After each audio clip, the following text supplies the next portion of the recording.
Yeah, this is right in the heart of the conference center. Maybe I can go find the Canadian delegation and hurl some insults at them for keeping you out. But I'm here with all the other countries. The U.S. is upstairs. I'm not exactly sure. I haven't seen Canada around here yet, but Indonesia and all the countries are here.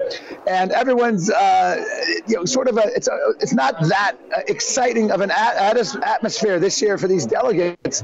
I think there's sort of the Paris protests and the yellow vest tax revolt, climate tax revolt, has put a sort of damper on this whole conference here, and you can sort of feel it in the air. Wow. That's the thing. It's funny, I was reading mainstream media coverage of the Paris riots, and we sent our own team there, Jack Buckby and Martina Markota, right in the middle of it. And it is true there are a variety of reasons people are protesting, but the central issue is the fuel tax, the carbon tax. People think it's a straw that breaks the camel's back. Energy is so expensive anyways, this is just more. The yellow vests that they wear are part of the the war on cars and war on motorcycles movement. So it's the protests in France are the largest protests in that country since 1968. Like it is a 50-year size protest.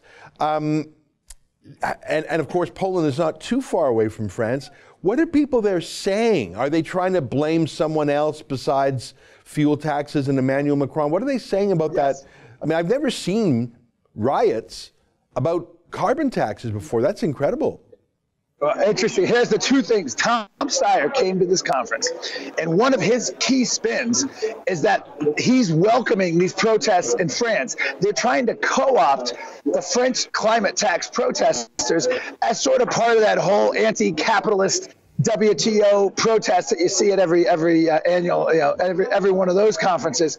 And that's one of the things they're doing. And then they're also saying it's about climate taxes, that the French revolt, is like saying the American Revolution was just about the price of tea.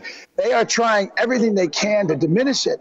However, the mainstream media, the Associated Press, the Washington Post, they get it. They're talking about how this conference is asking for more of what got Macron in trouble. And one of my fun things I've done here, last year, if you recall, Ezra, I got to shake hands with Macron and talk to him briefly, and I told him President Trump is correct on climate change. Well, guess what? A year later, Trump is crowing that he's been right about climate. He pulled out of the UN conference. Macron went all in and is now getting his whole political career, and the future of France is at stake as he goes under. So regardless of how they're spinning it here, they are very worried. They're calling for more of what got France into trouble, and Macron is quite simply the face of the climate tax failure. That's an excerpt from my daily show, The Ezra Levant Show, weekdays at 8 p.m. Eastern. Every day I do a monologue, interview a guest, and read my fan mail and my hate mail. To subscribe, go to therebel.media/shows.